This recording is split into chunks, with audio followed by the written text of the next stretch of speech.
There is a papyrus fragment in the Pushkin State Museum in Moscow that most visitors walk past without a second glance. It is small, damaged, unremarkable to the untrained eye, but if you know what you are looking at, it is one of the most quietly devastating images in the historical record. It depicts a man standing on top of a ruin. The man is Theophilus, Bishop of Alexandria. The ruin beneath his feet is the Serapeum, the last known building to have housed what remained of the Library of Alexandria's collection. He is not mourning, he is triumphant. The image was made within living memory of the event, sometime in the 5th century. I came across it while researching something else entirely, a minor question about late Roman iconography. But once I saw it, I could not look away, because the question it raised was not about Theophilus. It was about the rooms beneath him, the book rooms, and what had been on those shelves the day before he arrived. I found that image because I was looking for something else entirely. But to understand what it means, I had to go back to the beginning, not to the destruction, to the obsession that built the collection in the first place. The Library of Alexandria was not an accident of culture. It was a state project, funded by the Ptolemaic dynasty with the explicit goal of acquiring every written text in the known world. The scale of that ambition is difficult to overstate, and the methods used to achieve it were, by any modern standard, ruthless. Ptolemy III, who ruled from around 246 to 222 BCE, issued a decree that every ship entering the harbour of Alexandria was to be searched. Any manuscripts found on board were confiscated, taken to the library and copied. The copies were returned to the owners. The originals stayed. This was not borrowing. This was systematic acquisition backed by the authority of the state, and it produced a collection that ancient sources estimated at between 400,000 and 500,000 scrolls at its height. One scroll for roughly every 20 inhabitants of the city at the time. The scholars who worked within that collection were not merely readers. They were organisers, editors, and cataloguers operating at a scale the ancient world had never attempted. Callimachus of Cyrene, working in the 3rd century BCE, compiled the Pinnaces, a catalogue of the library's holdings that ran to 120 rolls. The Pinnaces was not a simple inventory. It was a classified bibliography of Greek literary and intellectual production, organised by genre and author, with biographical notes and critical assessments. It was, in a meaningful sense, the first attempt to map the entire landscape of human knowledge in written form. The Pinnaces itself is now lost. I want to sit with that fact for a moment, because it matters. The catalogue that told us what was in the library is gone. We cannot even produce a complete list of what we have lost. The work that was done inside those walls pushed the boundaries of what human beings understood about the world they inhabited. Eratosthenes of Cyrene, who served as head librarian around 240 BCE, calculated the circumference of the Earth using shadow measurements taken at Alexandria and Syene during the summer solstice. His result was accurate to within a few % of the true figure. His original treatise, On the Measurement of the Earth, has not survived. I have looked for it. What we know of his method comes through a summary written by Callimachus centuries later, working from sources we can no longer verify. The measurement survived. The reasoning behind it survived only at second hand. Aristarchus of Samos, working at Alexandria in the early 3rd century BCE, proposed a heliocentric model of the solar system, placing the Sun at the centre and the Earth in orbit around it. His original argument is lost. We know it existed because Archimedes mentioned it in passing in a work called The Sand Reckoner, as though it were common knowledge among educated Greeks.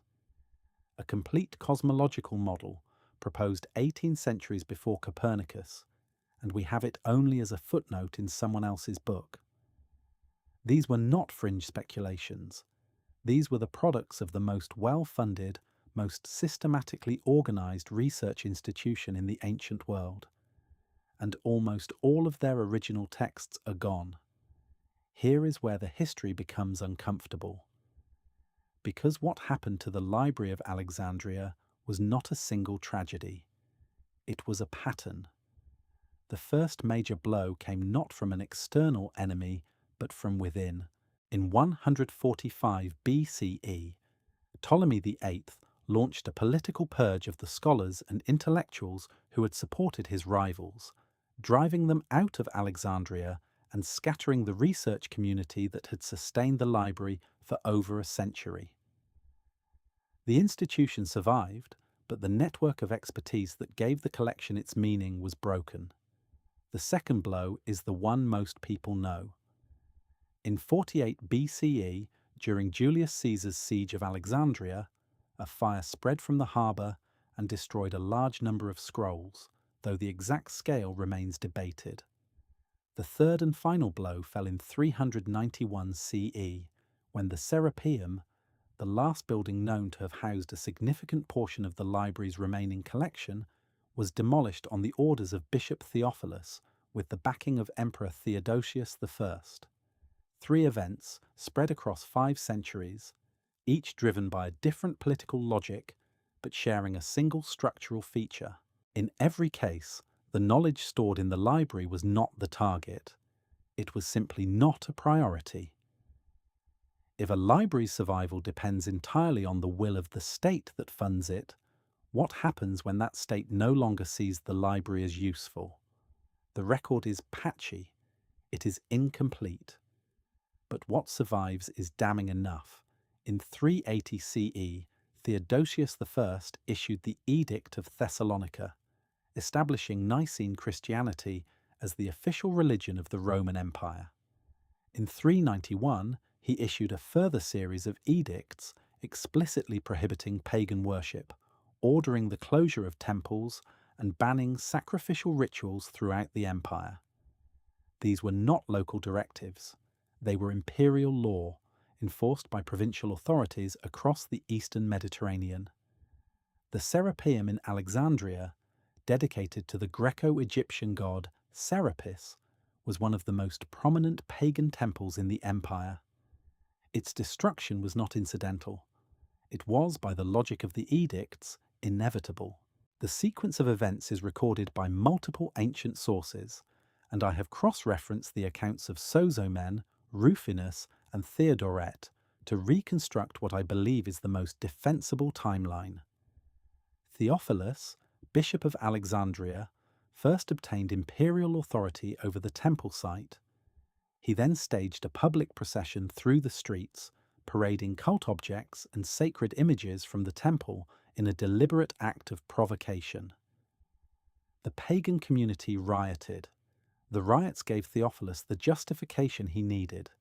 He petitioned the emperor for permission to demolish the building, and the permission was granted. Theodore records that the temple was destroyed to its foundations, and a church was built on the site. I am working from sources that are, themselves, written by Christian historians sympathetic to Theophilus. Even through the lens of writers who approved of what happened, the strategic sequence is unmistakable. Provocation, then response, then demolition framed as restoration of order. What is harder to determine, and what I have not been able to establish with certainty, is the state of the bookrooms at the time of the demolition. Aphthonius, the 4th century rhetorician, visited the Serapeum before its destruction and described it in some detail. He wrote of colonnaded walkways, of a raised platform approached by 100 steps, and most crucially, of bookrooms open to scholars.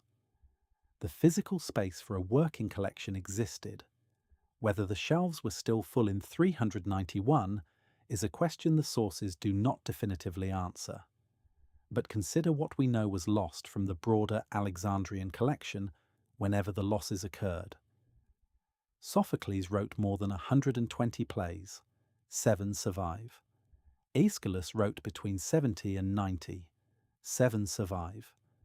Sappho's collected poetry once filled 9 books.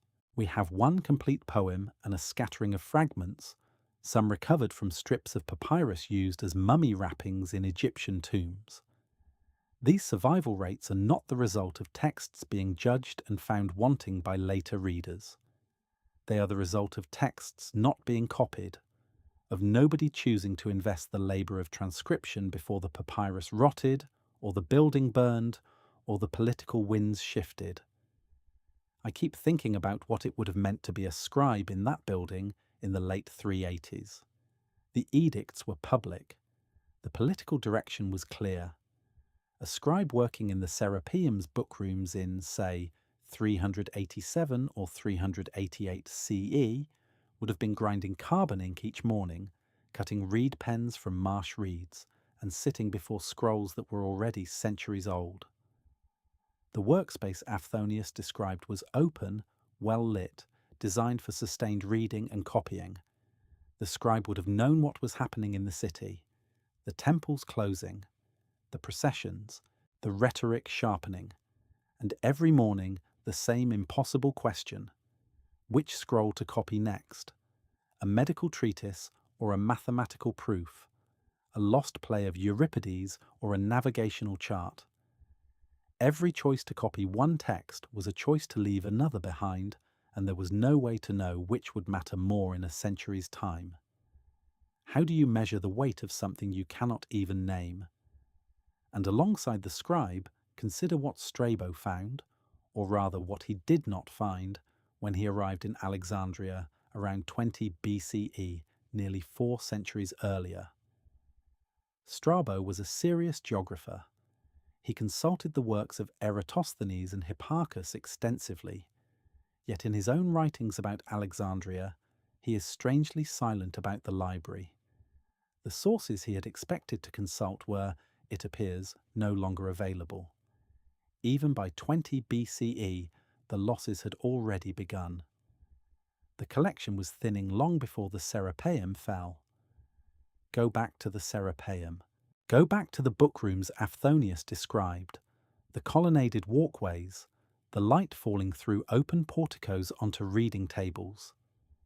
Go back to the scribe. Not on the day of destruction, on the last ordinary working day. The day before the crowd gathered. The day the scribe set down a reed pen on a half-finished column of text, the ink still drying on the papyrus, the rest of the scroll uncopied. Perhaps the scribe heard the noise from the streets and paused, listening. Perhaps the scribe kept writing because the work of copying was all there was to do. The room would have smelled of carbon ink and old papyrus, the dry mineral scent of a place built to preserve things.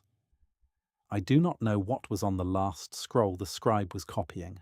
Nobody does. Nobody ever will. What I know is that the room emptied. The shelves were not cleared by scholars carrying texts to safety. They were left, or scattered, or burned, and the knowledge on them passed out of human memory, not because it was wrong, not because it was superseded, but because in the arithmetic of political power it simply did not count. The crowd outside the walls was louder than the scratching of a reed pen on papyrus. It always is. The question I keep returning to is not what was lost. It is why we keep losing it. The Pew Research Center reported that 38% of web pages that existed in 2013 were no longer accessible a decade later. Ransomware attacks on libraries, universities, and archives rose by 81% in recent years. We are not better at this than the Romans were. We are faster at it. The Library of Alexandria is not a historical curiosity. It is a diagnosis. Knowledge does not survive by default. It survives only when someone decides it is worth the labour of preservation, the funding, the copying, the maintenance, the defence. The mechanisms change.